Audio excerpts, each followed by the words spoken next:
Boa noite, pessoal. Sejam bem-vindos. Essa é uma live surpresa aí, né? Porque o dia de hoje não poderia deixar de ter essa live. Afinal de contas, estamos no dia 10 de abril e talvez vocês viram ali nos meus stories, eu já comentei o que significa o dia 10 de abril por uma grande ciência médica chamada homeopatia. Então, hoje é comemorado o Dia Mundial da Homeopatia. Tá, boa noite, Bianca, tudo bem, querida? Seja bem-vinda aí, a Olga entrando aí também.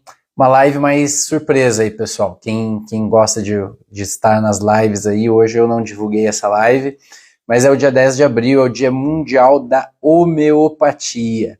E como eu também faço homeopatia, né, uma das minhas especialidades é a homeopatia, eu achei por bem que a gente conversasse um pouquinho, falasse um pouco sobre essa ciência, né, médica, é uma abordagem médica diferenciada, né? A gente pode dizer assim que a medicina tem várias formas de compreensão, né? A gente tem a medicina tradicional chinesa, que eu também trabalho com medicina tradicional chinesa. Nós temos a medicina ayurvédica, né, que é uma medicina ancestral aí também.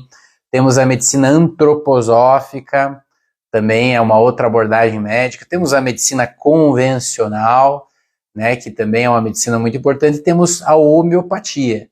E a homeopatia a gente pode considerar como um sistema médico completamente próprio, né, porque a forma de compreensão, a forma de tratar as pessoas, né, as condições que os pacientes trazem, ela é específica da homeopatia.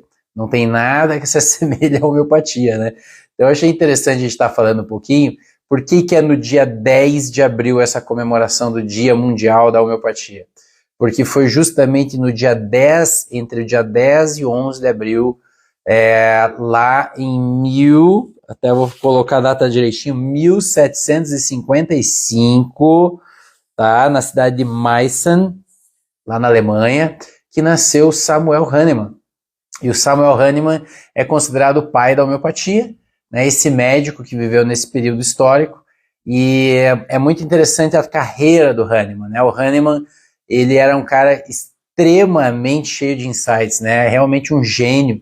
Se a gente for ver, estudar a biografia do Samuel Hahnemann, a gente vai perceber que desde cedo, desde a infância, ele já demonstrava precocidade, ele entendia as coisas muito rapidamente, ele conseguia, até um dos professores uma vez chamou para ele e falou que ele poderia frequentar as aulas de qualquer ano, porque ele já tinha uma genialidade. E a gente vai ver que a sua genialidade depois permanece também a grande facilidade dele dominar línguas estrangeiras, né? Então, é dito que o Hahnemann era poliglota, ele dava aulas de vários e vários idiomas, só para citar alguns, né? Ele lecionava grego, latim, inglês, hebraico, italiano, sírio, espanhol, alemão. Você imagina isso para aquela época, né, em que você tinha pouco acesso, né, a livros, a conhecimento, né, a materiais mesmo, mas o Hahnemann ele tinha essa capacidade, né, de estudar as línguas e poder aprender ele viveu muito da sua vida, né, foi devido às traduções e também às aulas que ele lecionava, né, de línguas. Então, uma pessoa incrível, com uma facilidade incrível, né, nessa parte. E também na parte da medicina, né, ele acaba estudando medicina, mas a trajetória do Hahnemann diante da medicina da época, pensa que nessa época não tinha antibiótico, as cirurgias eram feitas pelos barbeiros, né, era uma coisa bem antiquada, uma coisa que era muito agressiva, que a mortalidade dos tratamentos era muito alta nessa época, e o Hahnemann ele fica incomodado, muito incomodado com essa medicina da época, ele começa a questionar tudo isso, e ele passa, inclusive, a exercer essa medicina, mas também com o pé atrás, porque ele via que os resultados terapêuticos eram muito escassos. E o fato também dele muitas vezes ter aplicado essa medicina mais tradicional da época nos seus próprios filhos, Hahnemann teve mais de 10 filhos, tá? Para uma curiosidade, e muitas vezes não ter funcionado a medicina, né? Os filhos não melhoravam, e o fato dele ter perdido um amigo muito próximo dele também, em que foi feito o tratamento tradicional da época e esse amigo faleceu no dia seguinte, na madrugada seguinte. Isso tudo foram acontecimentos na vida do Samuel Hahnemann que foram impactando ele, né? Isso foi criando cada vez mais um questionamento em relação à eficácia da medicina da época.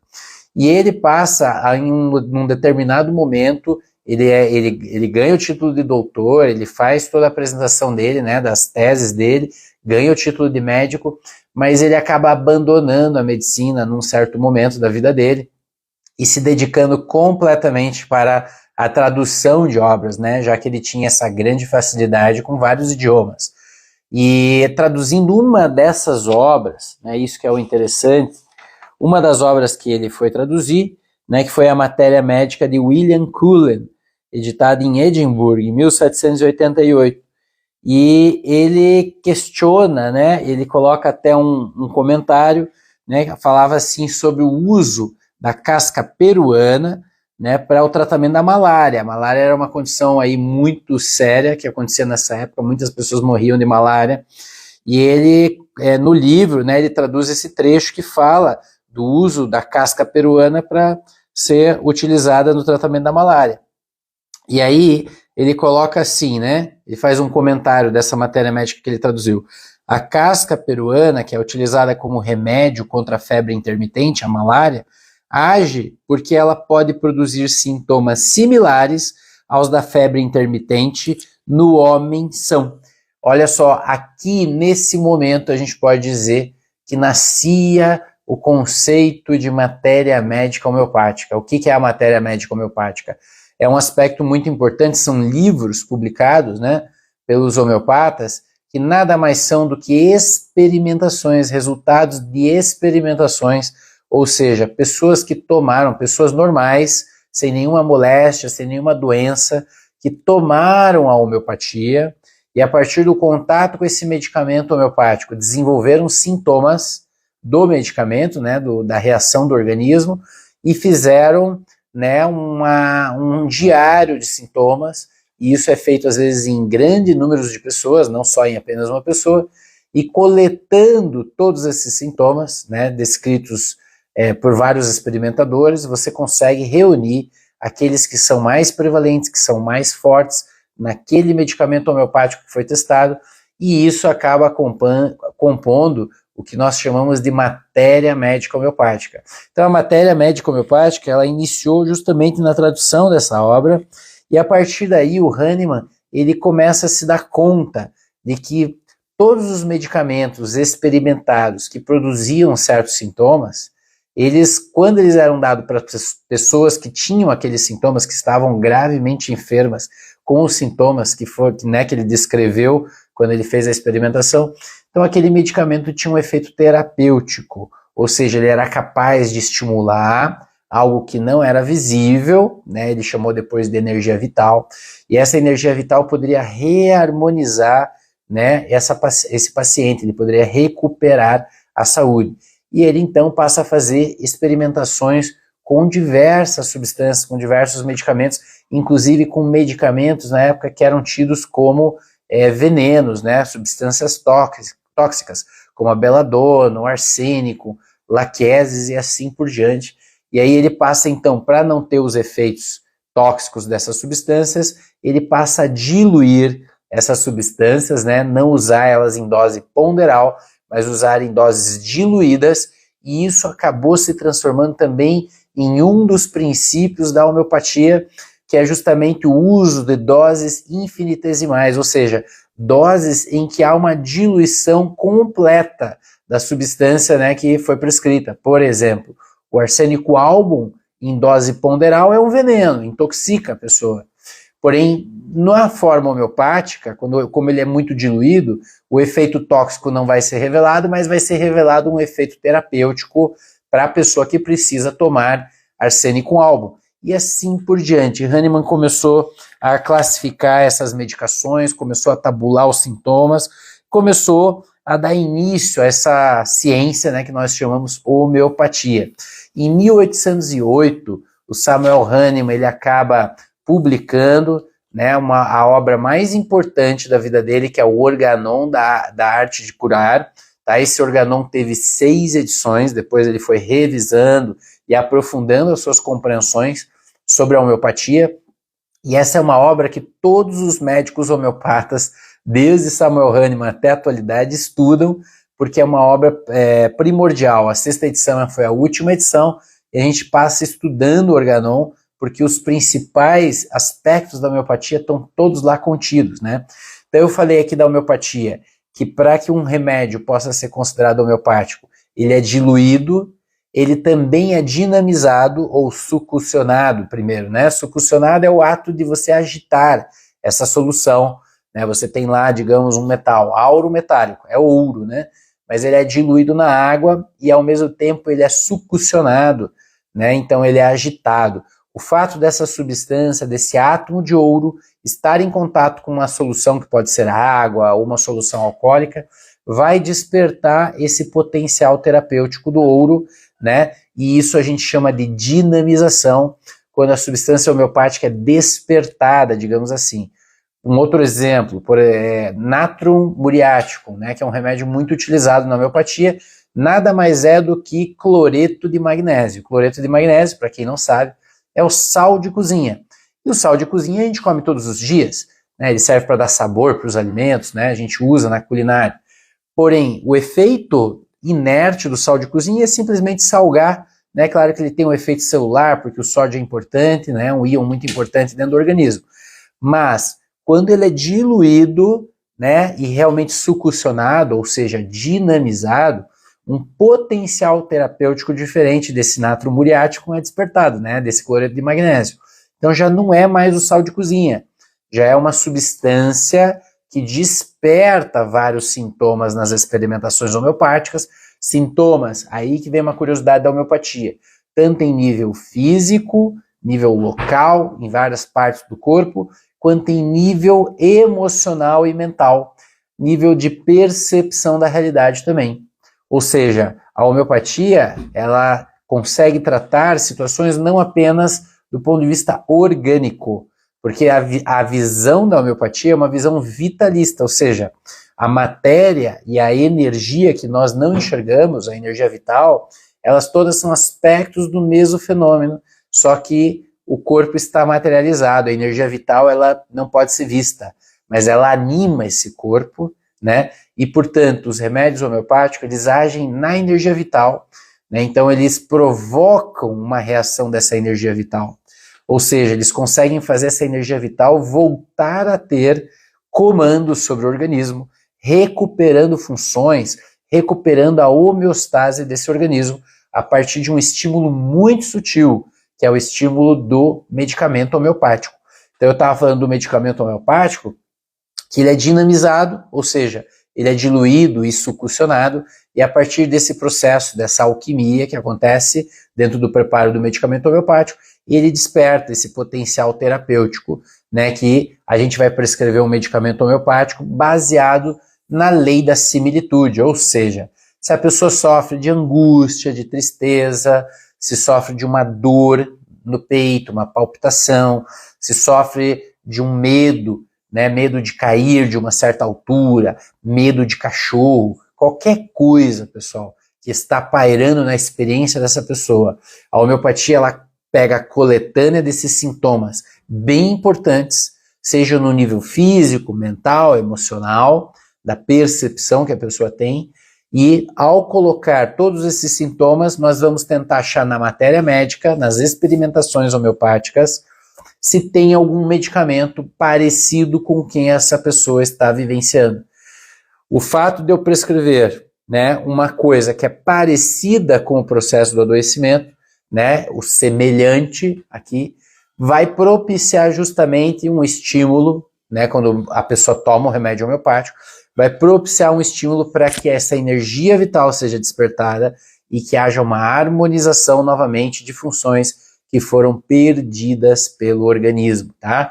Então a homeopatia tem o princípio de tratar pelo semelhante, precisamos achar o medicamento semelhante a esse adoecimento, ela trata no nível físico até o nível emocional e mental, isso é uma grande vantagem da homeopatia, e os remédios são diluídos, os remédios são dinamizados, é uma característica da homeopatia. A outra característica da homeopatia é justamente a experimentação nos homens sãos, entre aspas, ou mulheres sãs, mas na realidade, como é que se constrói a matéria médica? A partir das experimentações, as pessoas tomam a homeopatia, elas vão ter efeitos desse medicamento e elas vão registrar em diários de sintomas, e depois que coleta todos esses sintomas de 50, de 100 experimentadores, a gente começa a montar essa matéria médica dessa substância que está sendo estudada. Na medida em que a gente coloca os sintomas mais preponderantes, as coisas que se repetiram com mais força nas pessoas, a gente começa a ter uma imagem daquele medicamento. Olha que fantástico que é totalmente empírico a homeopatia. E as pessoas falam que a homeopatia muitas vezes não tem método científico. Tudo isso é método científico, pessoal. Só que não é o método científico tradicional, é uma outra forma de pesquisar a realidade. Ó, a Janete colocou aqui, faço uso da homeopatia há 1 ano, excelentes resultados. Olha isso aí, que maravilha. Uma grande vantagem da homeopatia, pessoal, é que a homeopatia, por ser medicamentos diluídos, dinamizados, o efeito terapêutico que também ela proporciona, tem uma característica, ele não é dependente da composição nem da droga, porque os remédios homeopáticos eles estimulam a tua própria vitalidade. E no momento em que a sua vitalidade é estimulada, o efeito de benefícios permanece às vezes por muito tempo. Então às vezes a gente usa um medicamento homeopático, a pessoa toma um período da vida e melhora e vai melhorando, e a necessidade dela tomar as medicações alopáticas, ou seja, medicações que estavam controlando aqueles sintomas, diminui. Então, uma das grandes vantagens do tratamento homeopático, a meu ver, é poder ajudar na desmedicalização. Quando eu falo desmedicalização, eu falo da retirada de medicamentos tradicionais, medicamentos ponderais, medicamentos químicos, que infelizmente têm boa parte de efeitos colaterais, não é mesmo? Então, às vezes a pessoa sofre de insônia, por exemplo, e toma o tarja preta, toma o zolpidem, toma o donarém. Porém, o que a gente pode fazer? Ao tratar a pessoa com o remédio homeopático, isso harmoniza toda a energia vital dela, o processo que gerou essa insônia também é tratado no conjunto, e a gente pode fazer a retirada gradual, responsável, dos medicamentos que ela estava usando às vezes há 5, 10, 15 anos. Olha que grande vantagem que o medicamento homeopático tem também, né? Então essa é uma outra característica da homeopatia. Uma outra questão, que também é um dos princípios da homeopatia, é que nós tratamos as pessoas com um medicamento por vez.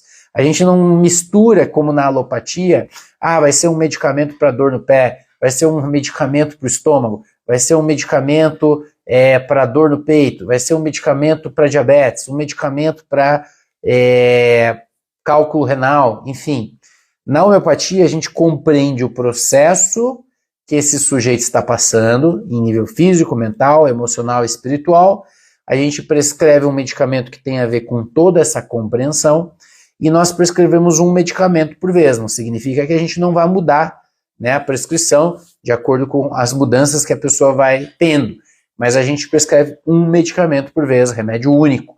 Tem algumas linhas da homeopatia, como as linhas pluralistas, complexistas, né, que elas utilizam mais de um medicamento por vez na prescrição. Não tem problema, né, a gente sempre respeita, cada um sabe o jeito de trabalhar, o jeito que gosta de trabalhar, mas os melhores resultados, na minha experiência, né, como médico homeopata aí já há mais de 15 anos, justamente vem da prescrição unicista, ou seja, eu prescrevo um medicamento de cada vez, e esse medicamento tem que ser na profundidade do adoecimento que essa pessoa está apresentando. Oi, Glaucia, tudo bem? Obrigado por estar aqui mais uma vez na live, né? Gratidão a Dr. Hahnemann por essa ferramenta de processos de cura. Exatamente, pessoal, a homeopatia é incrível, né? Porque, olha, foi em 1755, né, que o Hahnemann nasceu. Em 1808, esse livro, O Organon da Arte de Curar, estava publicado. E a partir daí, então, 1808 é considerado o nascimento, né, oficial da homeopatia. E de lá para cá, a homeopatia cresceu muito, também foi muito combatida, né? É importante falar, hoje no dia de comemoração, né, internacional da homeopatia, que por muito tempo houve, e na própria época do Hahnemann, existia muito homeopatia versus alopatia, né, e o Hahnemann foi muito perseguido, né, pela medicina tradicional da época. Não era aceito o que o Hahnemann falava, ele era muito fora, outsider, né, então todas as pessoas que têm pensamento muito além do seu tempo, elas são perseguidas, né? E o Hahnemann não foi diferente. Então a gente teve um momento de muito embate entre a homeopatia e a alopatia, porém, a homeopatia foi ganhando muito força nessa época, e olha só que interessante, por uma grande razão também. Várias epidemias assolavam a Europa, várias. A epidemia do tifo, da escarlatina, da cólera, e assim, pessoal, imagina naquela época surto de cólera, matava um monte de gente que nem mosquito, né? Imagina surto de tifo, matava um monte de gente que nem mosquito. Então, os tratamentos da época, eles não davam grande resposta, a mortalidade das pessoas era muito alta nas comunidades. E a homeopatia, nessa época, foi utilizada em epidemias, olha que interessante.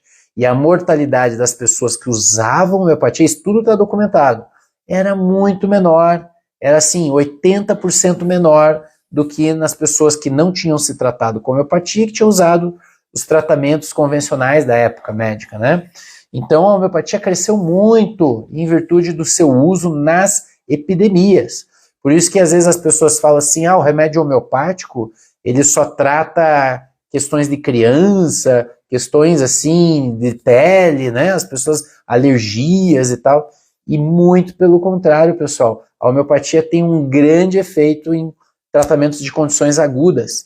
Agudas mesmo, né? A pessoa está lá com uma infecção, uma amidalite, a gente pode tratar com homeopatia.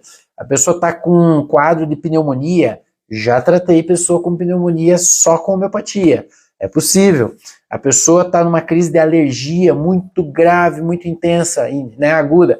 Você pode tratar com homeopatia. Então, na realidade, o medicamento homeopático ele pode ser usado tanto em casos agudos, infecciosos, inclusive, né, em que tem presença de patógenos, como bactérias, vírus e fungos, quanto também em quadros crônicos, tá? Agora, uma coisa certa, pessoal, né, teve todo esse embate entre homeopatia e alopatia, a homeopatia depois cresceu muito, depois também foi muito perseguida em vários momentos, porém, hoje, qual que é a minha compreensão desse processo? Eu uso homeopatia sempre que eu posso, na verdade eu prescrevo para todos os meus pacientes homeopatia, porque sempre eu vou fazer uma compreensão desse paciente e ele vai se beneficiar do remédio homeopático, porém, o que eu sempre falo, eu também trabalho com alopatia, e a gente pode usar a sinergia dessas duas ciências, né, tanto da alopatia quanto da homeopatia, para que o paciente saia melhor. Às vezes, em alguns momentos, sim, a alopatia vai ser muito boa, vai ser boa para aquele paciente, né, naquele gap, naquele momento que ele está passando.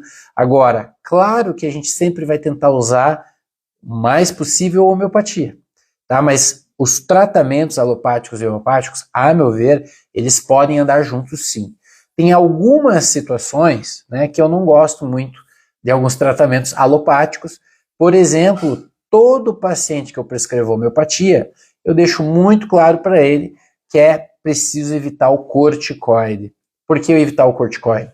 Porque o corticoide, ele infelizmente tem um efeito contrário à ação do remédio homeopático.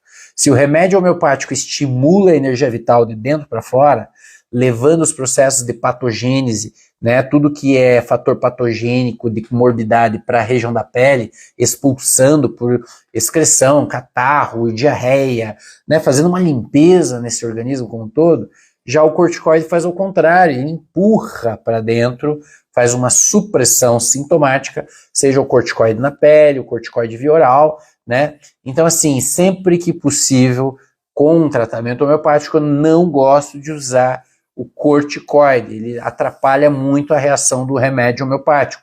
Também os imunossupressores, né? Então, esses medicamentos são muito usados em doenças de pele, doenças alérgicas e doenças autoimunes, né? E, infelizmente, em geral, eles não tratam a causa dessas doenças, né? Na verdade, só controla a expressão sintomática.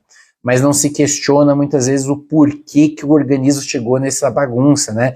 Nessa geração absurda de anticorpos, ou por que o corpo está fazendo um processo alérgico tão intenso. Então, muitas vezes só se usa os medicamentos de forma sintomática, os corticoides e imunossupressores, mas não se remove a causa do que está gerando esse processo no organismo, e já a homeopatia vai na causa, vai na raiz desse problema. E é claro que a gente vai muitas vezes usar o remédio homeopático. Hoje eu coordeno ele com toda a parte ortomolecular, toda a parte de suplementação hormonal, toda a parte de suplementação fitoterápica, porque são abordagens que devolvem funcionalidade para o corpo. Elas não vão lá e suprimem, como a alopatia muitas vezes faz, mas elas vão devolvendo funcionalidades para o corpo que foram perdidas. A gente vai recuperando, repondo lá vitaminas que o corpo não tem mais ou que não absorveu, repondo lá hormônios que o corpo já não consegue produzir num nível ótimo e, portanto, as reposições estão indicadas, colocando alguns fitoterápicos e nutracêuticos que podem ter um efeito positivo em estimular certos processos no corpo, processos imunológicos, processos de energia, de aumento do cortisol, enfim, tem várias estratégias que podem ser somadas junto ao tratamento homeopático e que não vão atrapalhar a função do medicamento homeopático, né? Ó, a Glaucia colocou. O primeiro medicamento é o de fundo para depois chegar no mais específico.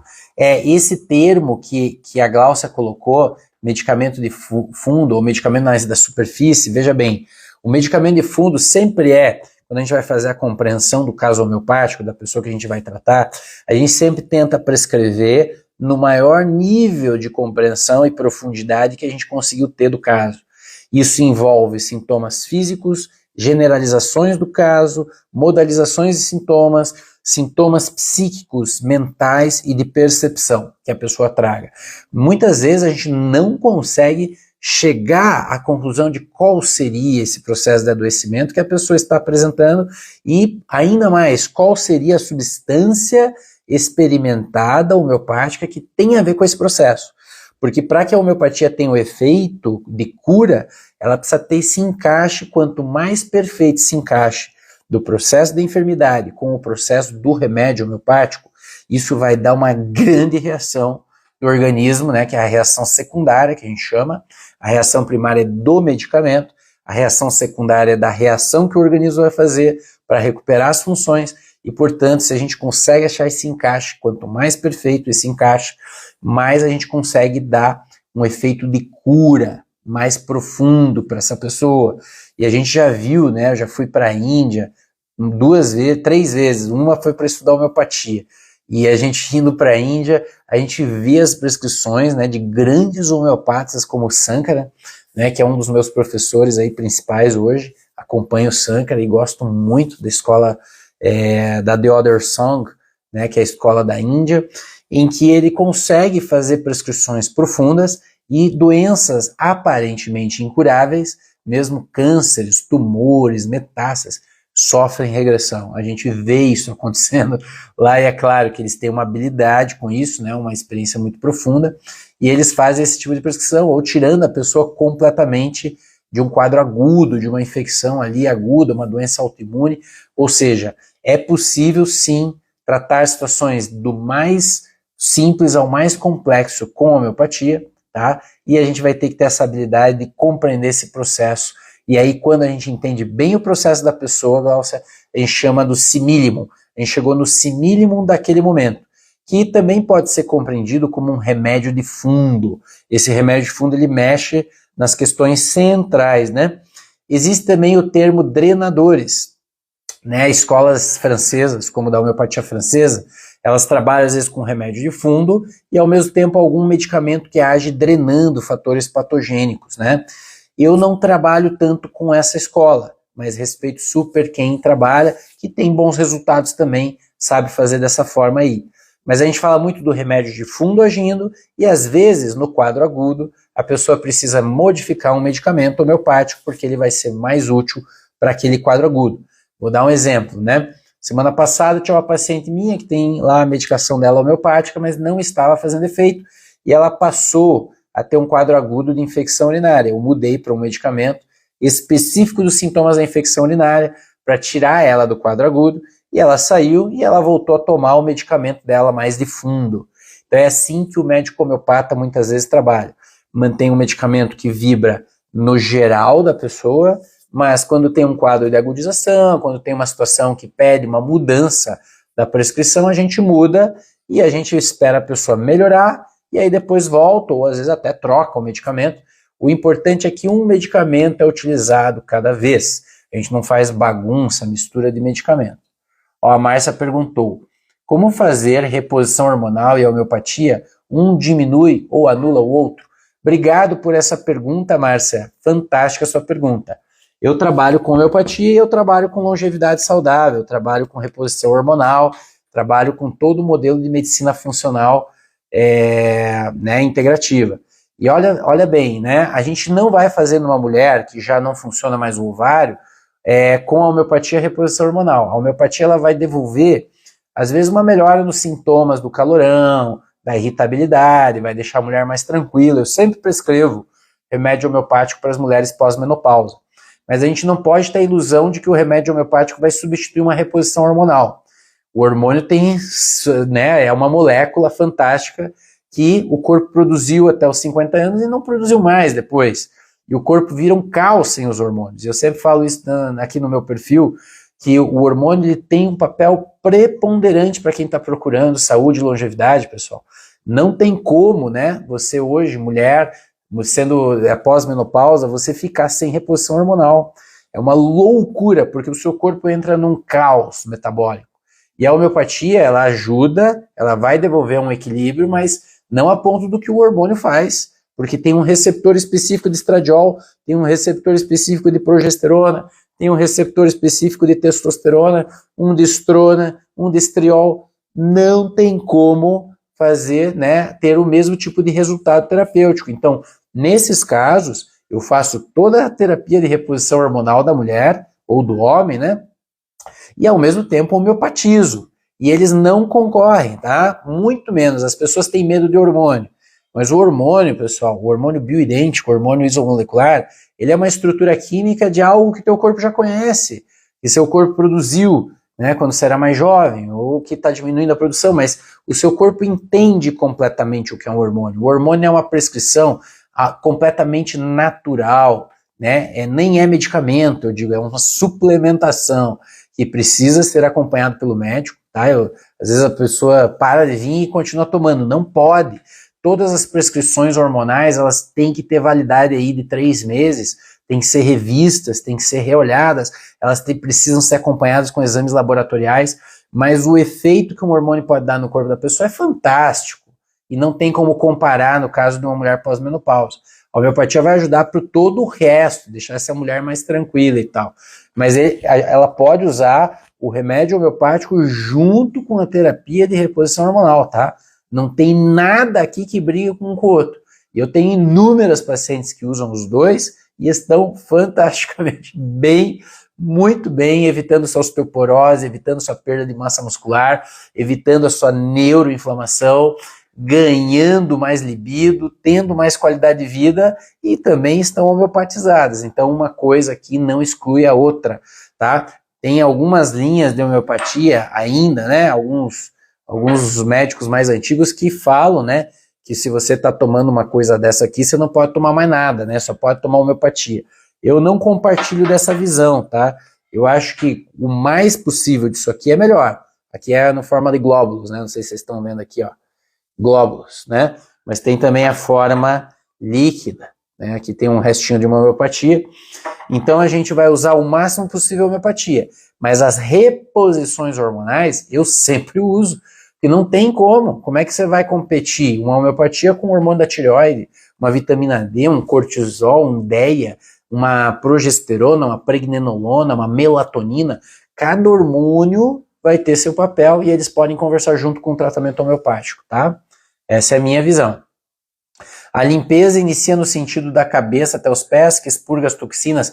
Isso! A Glaucia trouxe aqui, na verdade, o Constantin Hering, que foi um dos alunos de Hahnemann, um sucessores aí do Hahnemann, ele descobriu essas 3 leis de cura, que o Hahnemann já sabia, mas não estava tão claro, tão organizado da forma que o Hering colocou. que é justamente as 3 leis de cura que a gente usa para tudo. Tá? Se a gente quer saber se um caso clínico está evoluindo bem, não importa se seja do tratamento homeopático ou de um tratamento qualquer outro, tá? Então, o que acontece? A primeira lei de cura do Hering, eu só não lembro se está na sequência correta, vocês me perdoem, mas são as 3 leis de cura, que é o seguinte, que a melhora, o processo de cura, ele vem de dentro para fora, essa é a primeira lei, então, dos órgãos mais nobres para os menos nobres. Se a pessoa tem uma asma, né, ela tinha dermatite atópica, usou corticoide, melhorou as lesões de pele, mas começou a apresentar asma, usou corticoide inalatório, melhorou a asma, mas passou a ter um processo emocional, uma depressão. Então, usando a homeopatia e parando o corticoide, o que vai acontecer?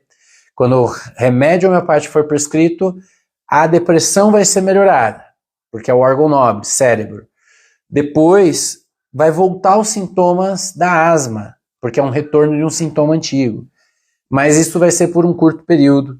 E na sequência vai voltar a ter as lesões de pele da dermatite, porque é um processo de dentro para fora, dos órgãos mais nobres para os menos nobres.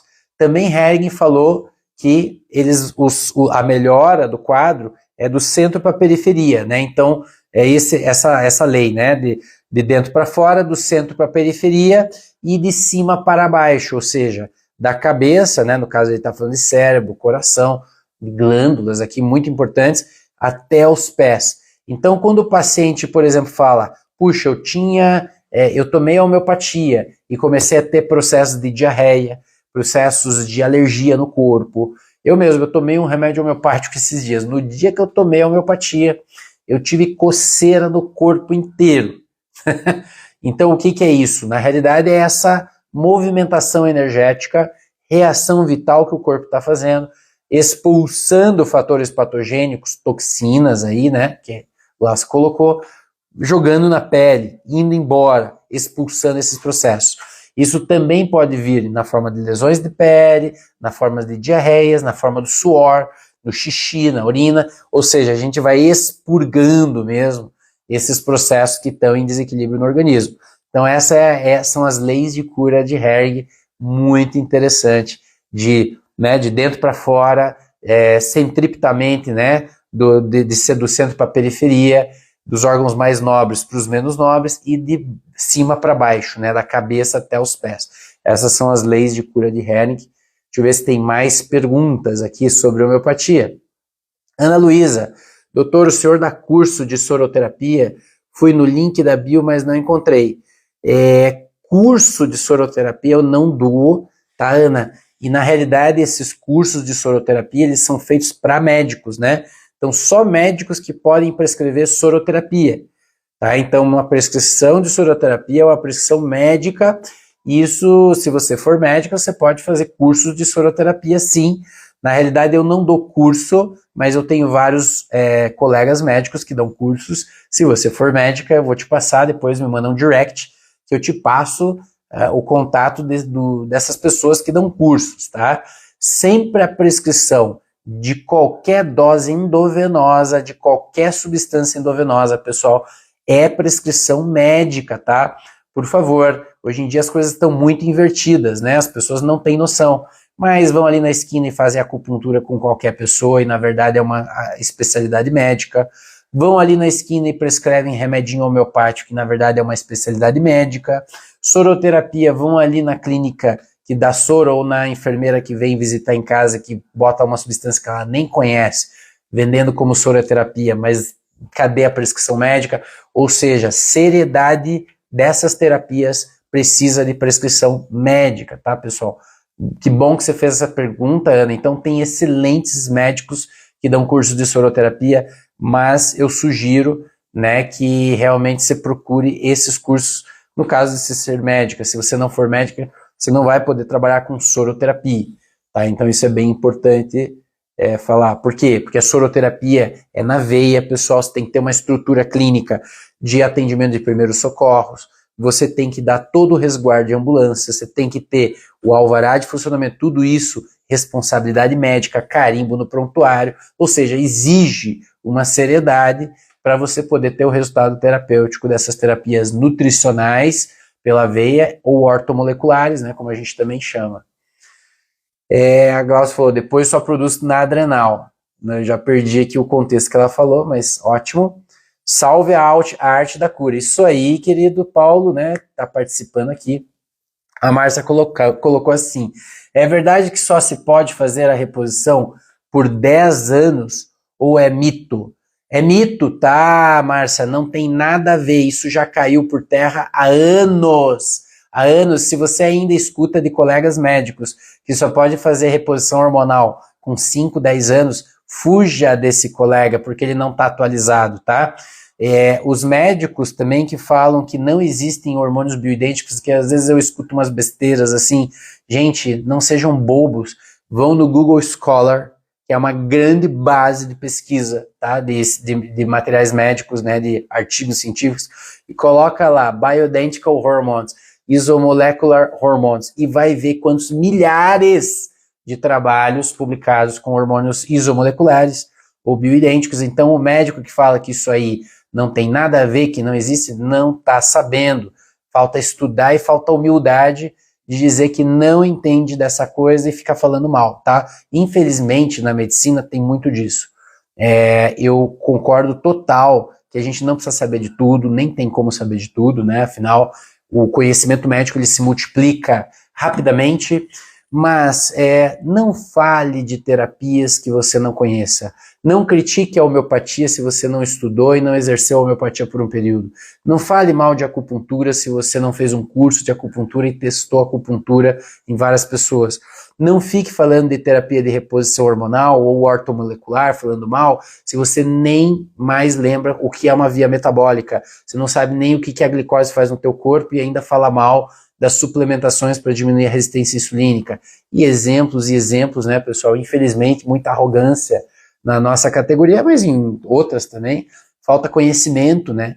Então, a reposição hormonal, só para responder aqui a Márcia, ela pode ser feita principalmente na janela terapêutica dos primeiros 10 anos, né, que é dos 50 até os 60, a gente pode iniciar essa terapêutica, tá, com terapia de reposição hormonal. Pode, em alguns casos, também ser iniciada depois que a mulher já perdeu esse gap, porém a gente vai ter que ter uns cuidados maiores em mulheres que já estão muito tempo sem hormônios gonadais, né, estradiol, progesterona e testo. A gente vai ter que fazer uma pesquisa mais funda sobre a saúde cardiovascular dessa mulher, se ela não tem nenhuma placa aterosclerótica, né, como que está a mama dessa mulher. A gente faz isso para todas as mulheres, mas principalmente nas mais que ficaram mais tempo sem usar o hormônio, é mais importante, tá? Mas é perfeitamente possível fazer a terapia de reposição hormonal, sim.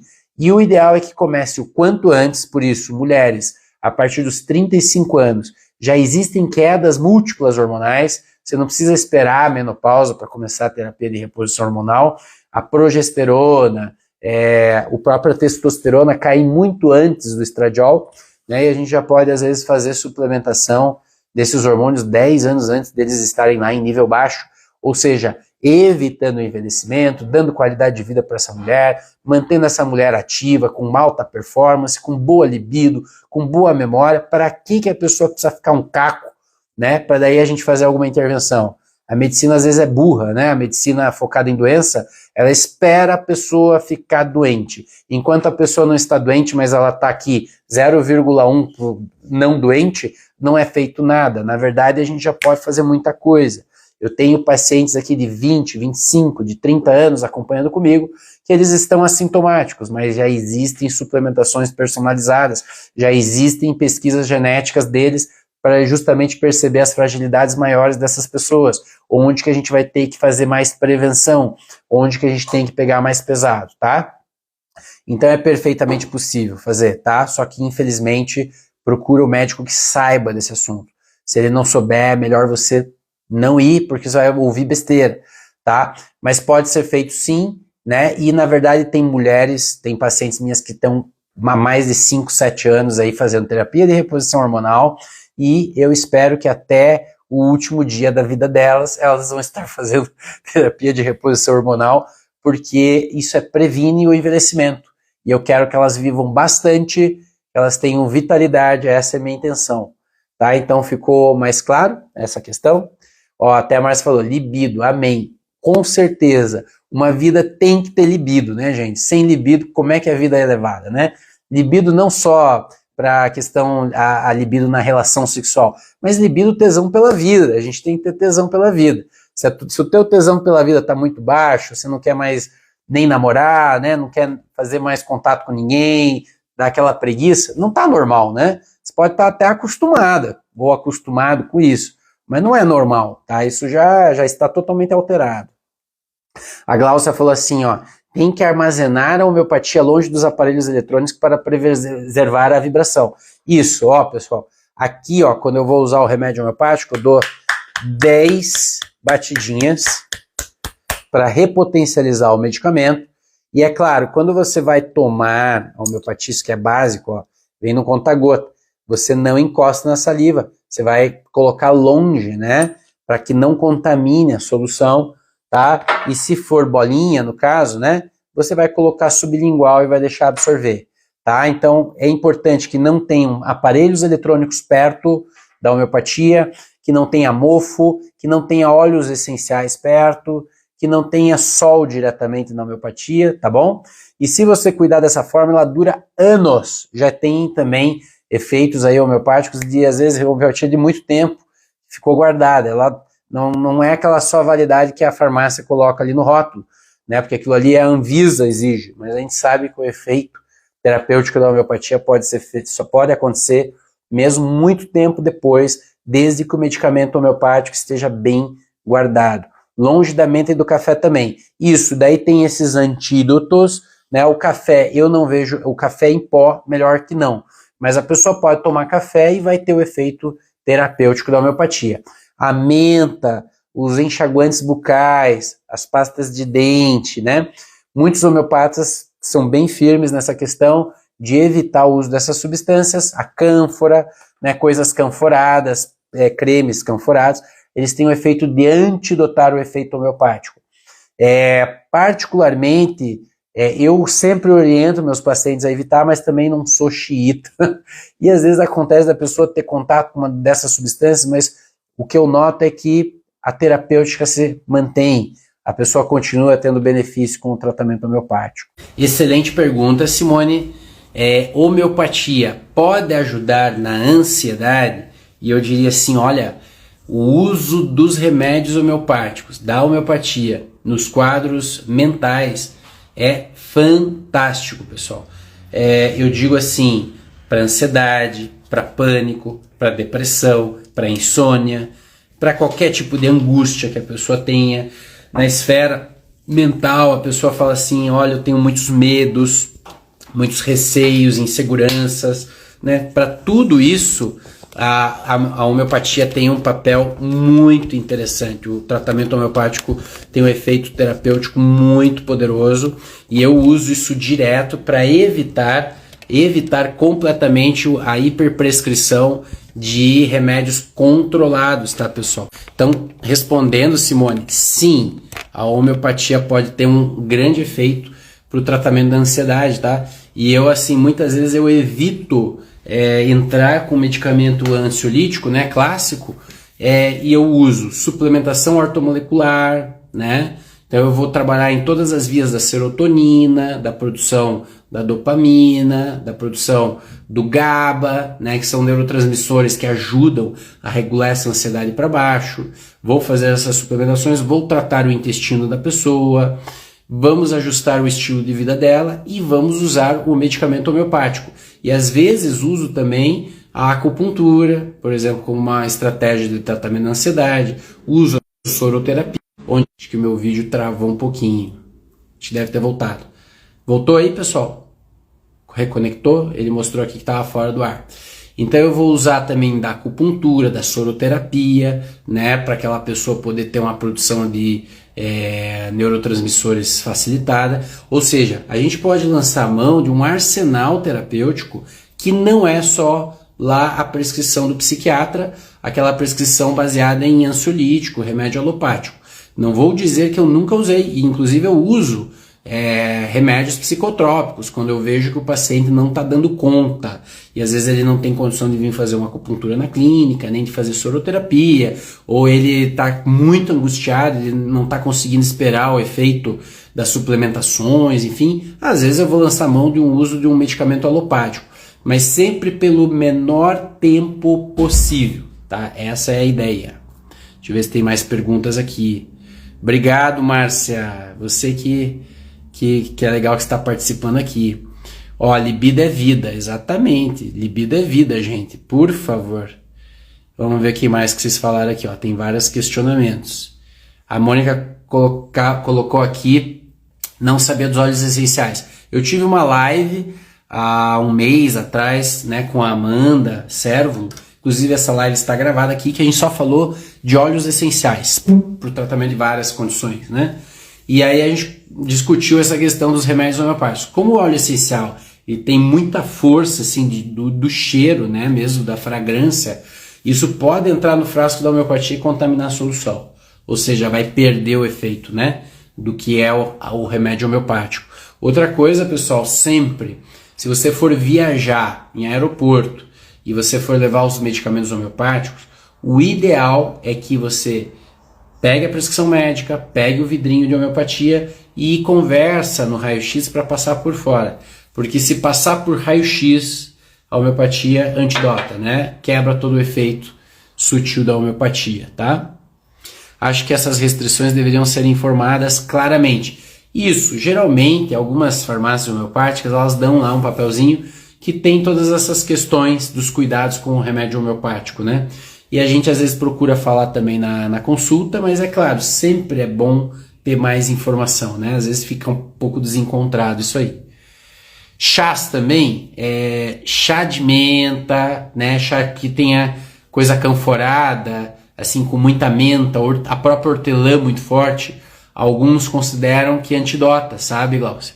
Aí eu prefiro evitar, né? Mas assim, às vezes o paciente está usando e o que a gente faz? Continua tomando homeopatia, né? Porque se antidotar, você vai ter o efeito na sequência, você não vai tomar chá desse tipo todo dia, e aí você vai ter o efeito terapêutico, né, da homeopatia, tá? Ana Luísa, é verdade que a validade dos glóbulos é maior que a solução alcoólica? Vamos ver aqui. A princípio depende muito da farmácia que fez aqui, né? Ó, realmente você tem razão, tá? Até uma coisa que eu não tinha me dado conta, Ana. Mas ó, esse Allium Cepa, né, que é esse medicamento que eu mandei fazer aqui, 3 dos 5 vale de 1 ano, ou seja, tem validade de 1 ano, né? Teoricamente é mais estendido do que a solução, porque a solução geralmente tem uma validade de 3, 4 meses, né? E os glóbulos já é mais estendido. Mas como eu falei, se vocês guardarem bem, ó, isso aqui já está fora da validade, tá? Eu não tô nem aí, faz o mesmo efeito homeopático. Eu só tenho cuidado de guardar num lugar, né, em que fique ali protegido sem aqueles fatores. Funciona igual, tá? O senhor trabalha com remédio de fundo? Isso. A minha homeopatia é dentro da escola unicista, mais especificamente eu sigo a The Other Song Academy, né, The Other Song da Índia, e que tem também aqui um grupo no Brasil forte, né, que é a homeopatia, hoje é a homeopatia contemporânea indiana, né, que é uma homeopatia profunda, que faz uma compreensão profunda do caso e prescreve um remédio de cada vez, e a gente tenta sempre prescrever o remédio mais profundo possível.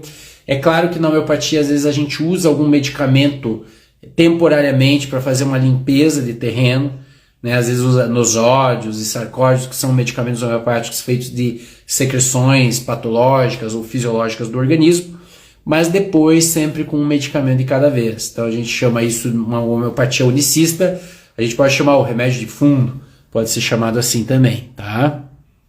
Vamos ver se tem mais questionamentos aqui. Ó, o meu amigo Family Constellation chegando aí. Qual é a distância segura dos fatores que podem alterar a eficácia?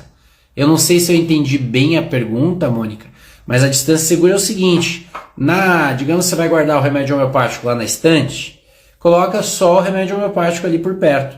Não vai colocar óleo essencial, não vai colocar outras coisas juntos, tudo misturado, tá? Deixa bem longe, tá? Porque daí as coisas ficam mais no seu lugar, né? Bom, pessoal, fui falando de homeopatia aqui pela questão do Dia Internacional da Homeopatia. Se vocês não se tratam com homeopatia, eu sou suspeito, mas eu acho que vocês deveriam se tratar com homeopatia. E a homeopatia também pode ser preventiva, né? Então você não precisa estar gravemente enfermo para procurar tratamento homeopático, mas a gente sempre tem algum sintoma ou outro, sempre tem a possibilidade de ficar melhor, né? Ó, a Janice colocou aqui. Então não posso usar a homeopatia e óleos essenciais no mesmo dia? E no caso da menta, se eu tomo a dose única da homeopatia pela manhã, eu não posso consumir nada mentolado durante o dia todo? Exatamente, Janice. O problema hoje é que as pessoas estão um pouco sem orientação e querem usar o óleo essencial, a homeopatia, querem usar o fitoterápico, querem suplementar por conta. E na realidade, pessoal, às vezes fica um samba do crioulo doido. Quando você faz uso de remédio homeopático, eu desaconselho usar os óleos essenciais naqueles dias, tá? Principalmente assim, vai fazer um tratamento de 3 meses da homeopatia. Não use essas coisas, porque não é que eu sou contra, mas vai interferir no efeito da homeopatia, tá? Tem muita interferência. Floral, nem pensar, pessoal. Floral e homeopatia agem em camadas bem sutis. Você não pode misturar medicamentos que estão trabalhando na esfera psíquica ao mesmo tempo, porque aí você vai ter uma confusão da ação desse medicamento. Tá? Então a gente vai usar a homeopatia, usa a homeopatia. Né? Daí, deu um tempo, fiquei melhor, quero usar meu óleo essencial, beleza, pode usar. Quero agora usar meu floral, beleza. Mas tudo ao mesmo tempo, eu acho que fica confuso e fica meio perdido, sabe? E a questão de usar nada mentolado, melhor não usar nada mentolado. Durante o tratamento homeopático, tenta evitar, porque a gente falou, tem um efeito de antidotar. Então quando você começou a absorver o remédio homeopático, teu corpo ia reagir, aí tem menta no meio da história, tal, pode antidotar. Isso é um efeito já descrito por Hahnemann. A gente respeita esse ensinamento. A gente sabe quando a pessoa está sob a agravação homeopática, muitas vezes a gente antidota usando uma menta, usando uma cânfora, algum creme que tem cheiro forte, né? A pessoa aspira aquilo, né? Inspira fortemente e aquilo antidota o efeito da homeopatia. Então, assim, evite. Eu acho que não seria uma coisa muito interessante durante o tratamento. Bom, era isso, pessoal. Desculpa tomar o tempo de vocês aí, mas eu queria compartilhar com vocês o Dia Mundial da Homeopatia. Trate-se com homeopatia, né? E vocês também podem contar com a minha ajuda, aqueles que precisarem. O link de agendamento para quem quer agendar consulta comigo está na minha bio. É só clicar no link, agendar consulta. Você vai falar com o nosso time aqui em Curitiba. Eu faço consultas online também para o Brasil inteiro. Né? A consulta homeopática tranquilamente pode ser feita por telemedicina e a gente pode ter bons resultados aí, mesmo à distância. Mas sempre é bom consultar também as pessoas que estão próximas aqui, ao vivo. Eu particularmente gosto mais das consultas presenciais. Mas às vezes a pessoa não tem essa opção, vai fazer online e sem problema a gente vai ter também grandes resultados nas consultas online. Tá bom? Se vocês quiserem saber mais sobre os materiais que eu tenho, tem livro de homeopatia aí para vocês adquirirem, conhecerem. Tem outros links de mindfulness, de constelação. Para quem é de Curitiba, semana que vem teremos grupo de constelação familiar aqui à noite em Curitiba. Vocês estão hiper convidados, tá? E é isso, sigam aqui meu trabalho, sempre publicações sobre hormônios, sobre ortomolecular, sobre saúde em geral, e vocês podem sugerir temas de lives, tá, pessoal? Podem me mandar no direct ali, doutor, gostaria que você falasse sobre isso, queria que você falasse sobre aquilo, e aí a gente pode estar falando. Ó, a Larissa aí, ó, sempre cuidei com o mentolado, conforme a orientação do doutor. Isso aí, querida, saudades de você aí, espero que esteja bem. Espero você, vou agendar, espero você, tá? Saudades aí de ti. Pessoal, boa noite a todos, fiquem bem e que Hahnemann continue vivo entre nós através da homeopatia e que, mais importante que isso, é que as pessoas se beneficiem com a homeopatia daqui para sempre, né? Que a homeopatia possa contribuir e se expandir como uma terapêutica muito válida, muito mais em conta e com um grande benefício para as pessoas. Boa noite a todos aí. Boa noite, Maureen, que bom que você estava aí. Fiquem bem, tá, pessoal? Até mais.